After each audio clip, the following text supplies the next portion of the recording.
12 years of Usha weaving stories of empowerment and transformation through 33,000 Silai schools. By simply providing sewing and stitching skills through its many programs and partnerships across India, Usha has created livelihood options for women in need. This year, the 8th season of Kushalta ke Kadam, a collaborative effort by Usha Silai School and NDTV, represents an inspiring journey. These 8 years have unfolded narratives of resilience and achievements, echoing through the diverse corners of India. This culmination of year 8 is the story of that journey.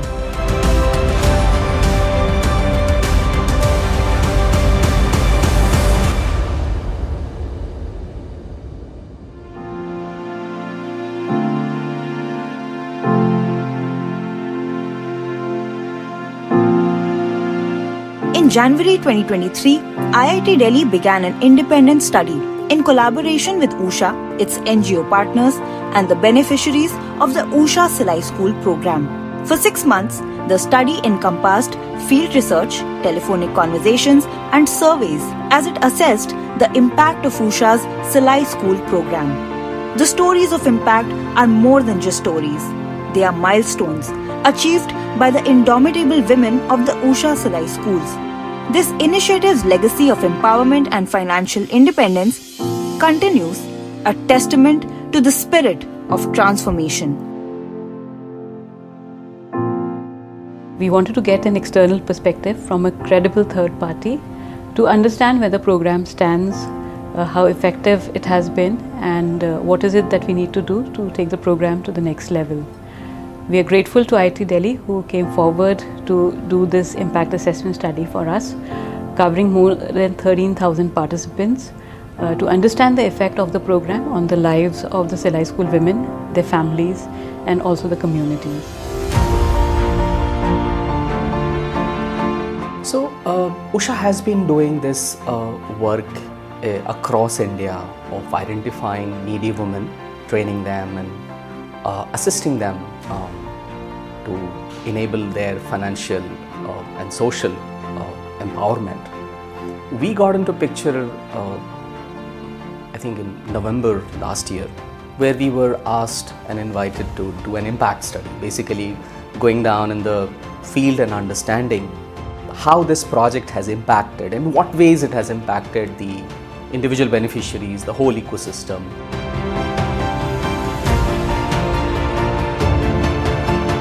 The team conducted exhaustive surveys. It started with a pilot research to gather data, and the team kept rectifying their questionnaires, survey methods, and interview plans, sometimes even improvising based on the situation. So, in Usha Silai School program, में हम लोगों ने जो methodology use किया था, it was a mix method approach, जिसके अंदर हमने कुछ सर्वेस किए थे, कुछ इंटरव्यूज़ कंडक्ट किया था, टेलीफोनिक इंटरव्यूज़, हमने फील्ड विजिट्स किया था एंड कुछ ग्रुप डिस्कशंस एंड ऑल, ये फोकस ग्रुप डिस्कशंस किया था. So in field visit we have visited 10 states. So the number with the one-on-one could be less. So we expanded it with one-on-one telephonic interviews, and then there were questionnaires. So about 12,658 women filled the questionnaires that we had sent. Also part of the IIT Delhi study were the Usha Silai School's ground partners, the locally situated NGOs. The Usha Silai School program has flourished and expanded its impact through collaborative efforts with dedicated NGO partners. These invaluable partnerships play a pivotal role in amplifying the program's reach and effectiveness. I have interacted with the NGOs, and the most important thing I want to drag or emphasize over here, when I was interacting one of the NGO in Haldwani. So they were suggested that earlier there is some organization like some government organization that they give the funding to help these marginalized women, but when they were associated with the Usha Silai Center, provision of this sewing machine have really created the impact for them. So this was the point, because when these women were going home, so they were bringing not only the certificate, not only the Usha Silai School recognition letter, but also the machine with them, with which they were able to circulate more money. While the training programs have helped several women become independent and self-sufficient, it's not the training alone that gives women the opportunity to grow. It is also what the IIT Delhi study refers to as the productive asset transfer, that acts as a game changer in the women's journey to success. जब उन्होंने training provide करी, उन्होंने सब training करके women's को नहीं छोड़ा, उन्होंने औरतों को ट्रेनिंग दिया, साथ में उन्होंने हेल्प के लिए बुकलेट्स प्रोवाइड करी, मेंटेन करने के लिए रजिस्टर्स दिया, अपना ब्रांड दिया, उन्होंने उनको बोर्ड दिया और मोर सपोर्टिंग ट्रेनिंग के बाद कि वो अपने घर भी जाके ये सब प्रैक्टिस कर सके और उससे कुछ कर सके, उन्होंने उनको स्विंग मशीन्स दिया ताकि वो अपने गांव में जाए और अपना स्कूल खोले, खुद भी काम कर, अपने कपड़े सिले, औरों के कपड़े सिले, उससे भी अर्न करे और पढ़ा के भी अर्न करे. For us, we see, okay, it's only board. But for a rural ecosystem and women living there, it's a sign of a confidence that she will not spoil my cloth, which is pretty interesting. And also, there's a lot of pride in ki I'm a Usha trained. So there's a good demand now in the ecosystem of Usha trained women. The study also assessed the inclusiveness of the Usha Silai School program, which draws diverse women from across economic and social stratas and life circumstances. It is a measure of the program's inclusivity that the IIT study describes it as creating an impact that is beyond economic. The study goes on to call the Usha Silai School program a good example of inclusivity with the representation of women from various regions, religions, castes, and tribes. The study also talks about how in selecting beneficiaries, priority is given to economically disadvantaged women, rape survivors, transgenders, manual scavengers, women with disabilities, widowed and separated women, HIV positive women, and single parents. Along with the diversity in the life circumstances of the beneficiaries, what surprised the research team was the empathy these women had towards one another.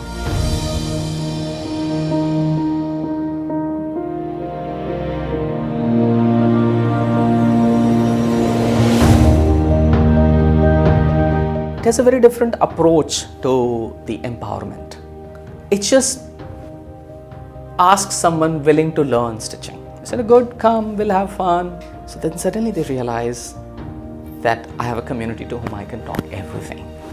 Even caste barriers broke very strongly. I heard stories about it from the women, some women.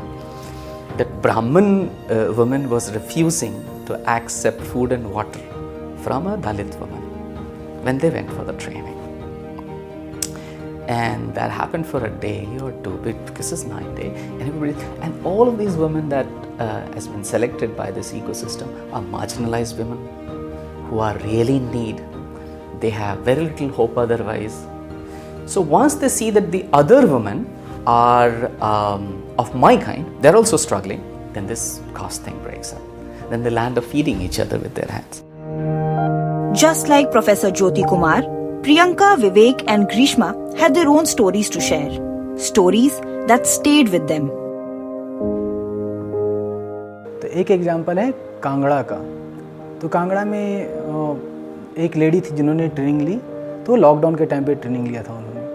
तो वहाँ एक पूरे हम गांव की अगर बात करें तो एक गांव में एक ट्रेंड है कि नॉर्मली औरतें बाहर नहीं जाती, बहुत ज़्यादा बाहर नहीं जाती, काम पे नहीं जाती. तो जो एक लेडी थी जो कहीं गुजरात में काम करती थी, फिर वो यहाँ आई.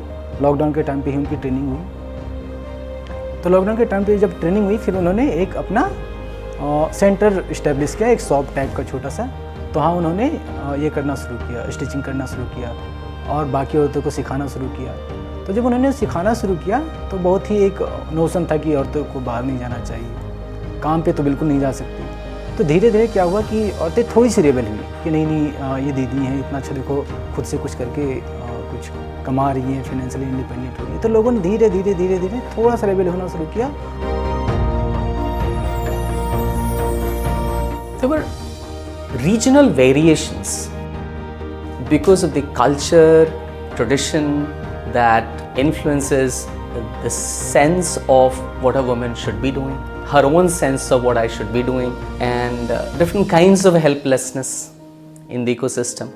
So in Rajasthan and Haryana, we saw the women had to struggle to find time out, get permissions for this 9-day retreat where they're not retreat, training retreat. I like to call this as a retreat because of the way they enjoyed that session, bonding with other women.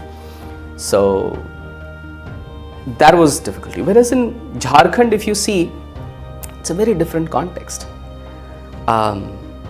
Men have left for jobs in Mumbai and Delhi, and some of them have got remarried.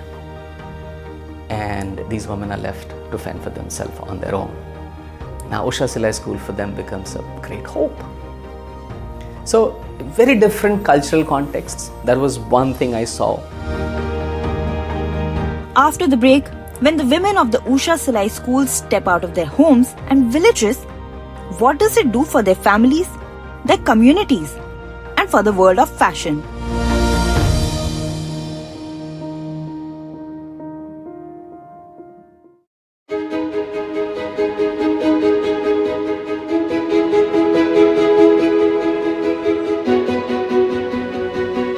The Usha Silai School program has undergone a constant and dynamic evolution, adapting to the changing needs of communities and the ever-evolving landscape of skill development. From its inception, the program has demonstrated a remarkable capacity for innovation and adaptability to situations and circumstances. From adding mask making to the curriculum during COVID-19 to including life skills in the training module, the Usha Silai School program is dedicated to the upliftment of rural women beyond simply teaching sewing skills. Proof of that is the Usha Silai label, which was launched to connect the beneficiaries with the markets. The label helped many women showcase their skills at Lakme Fashion Week, where they also got the opportunity to work with India's top fashion designers. It is this constant evolution that is expanding the capacity for transformation and bringing depth and dimension to what they learn, leading to some unforgettable women and their stories. I had goosebumps when I actually, even when I'm remembering it. See, she was in Rajasthan. So her story is that she was a laborer in the fields, in the farm fields, okay?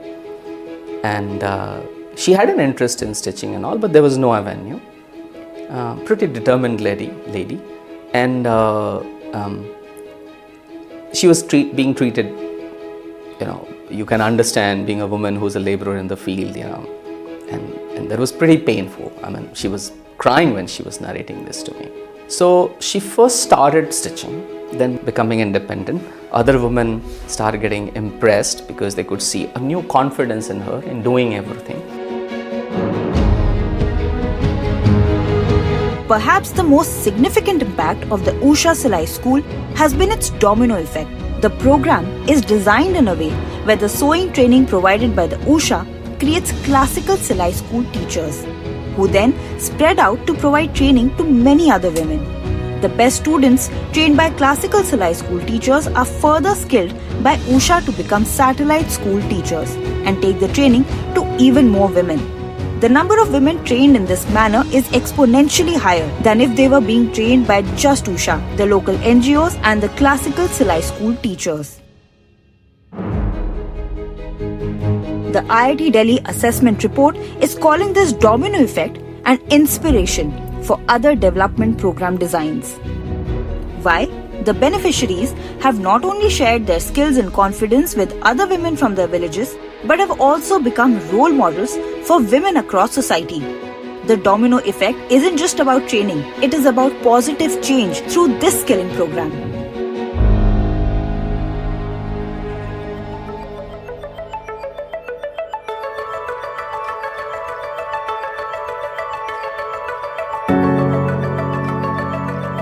The IIT Delhi report also shows, in pure economic terms, the substantial return on investment. 59.41% of the Usha Silai School teachers surveyed reported a monthly income of Rs 5,000. 32.82% said they earn between rupees 5,000 to rupees 10,000 per month. 4.65% were earning between rupees 10,000 to rupees 15,000 per month. 1.01% were earning between rupees 15,000 to rupees 20,000 per month. And 2.11% said they were earning more than rupees 20,000 per month. Financial return on investment हमने कोई एक figure नहीं लगाया था, हमने range में calculate किया था कि एक मिनिमम पॉसिबिलिटी क्या है, एक अपर पॉसिबिलिटी क्या है और एक एवरेज पॉसिबिलिटी क्या है। अगर हम एवरेज की बात करें तो अराउंड 88 के अराउंड था, 88 के कि अगर जो उषा ने अभी तक 1 रुपया जो खर्च किया है, जो रेशियो है 88:1 है। This means that by the end of 2022, for every 100 rupees invested on the training of women, the Usha Silai School generated an average of rupees 8,300. The domino effect has resulted in capacity building for approximately 18,12,563 women, where each teacher has trained a specific number of learners per year. The actual impact of the program goes far beyond the impact represented by these numbers. The IIT Delhi report also shows another key impact. By skilling and empowering women and promoting community development, the Usha Silai School program is directly addressing 4 sustainable development goals: no poverty, quality education, gender equality, and decent work and economic growth.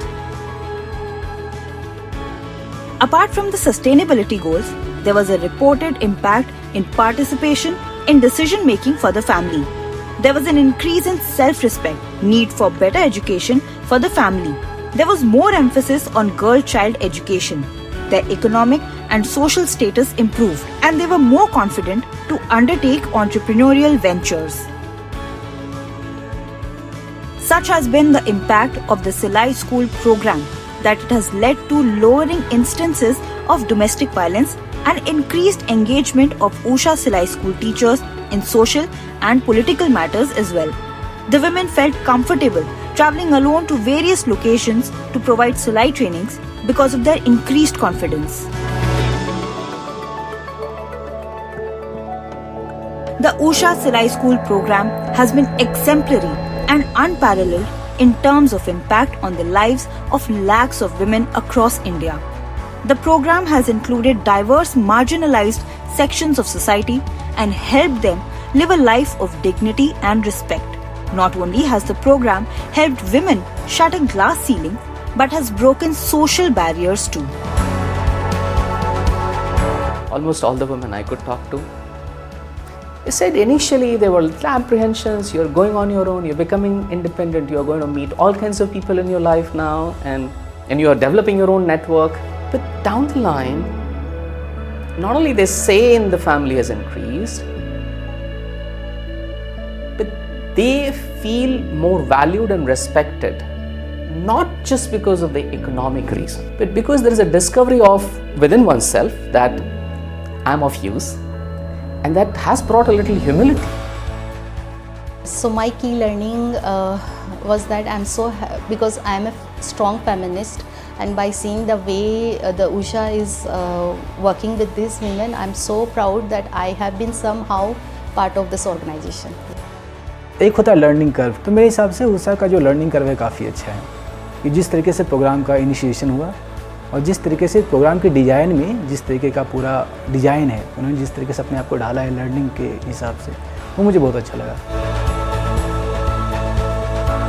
इस programme में महिलाओं की need को जाना है और किस तरीके से उनकी स्किल्स को लेके और उनसे कैसे अर्निंग की उन्होंने करी है और कैसे उन्होंने समाज को एक मैसेज दिया है कि वो भी कुछ कर सकती है। अगर ये उषा का नहीं आया होता तो मुझे मशीन नहीं मिलती, मैं सीख नहीं पाती। सिलाई सीखने के बाद मुझे उषा सिलाई की एक मशीन मिली। आज अगर मैं कहूँ तो मेरा पर मंथ 60-70,000 इनकम होती है। पति है वो तो खैर करते ही हैं जितना कर पाते होते, लेकिन उनसे अलावा हम भी उनके कंधे से कंधे मिला के कुछ घर में सहयोग करें तो और भी अच्छी बात है सर। मेरा खुद का परिचय हो गया, खुद के नाम से जी रही हूँ मैं, हाँ भाई सुमन सिलाई वाली है, ऐसे तो लोग उसकी बहू उसकी बीवी ऐसे जानते हैं, पर अभी मुझे मेरे नाम से जानते हैं। मेरी खुद की पहचान बनी है उषा इंटरनेशनल की वजह से।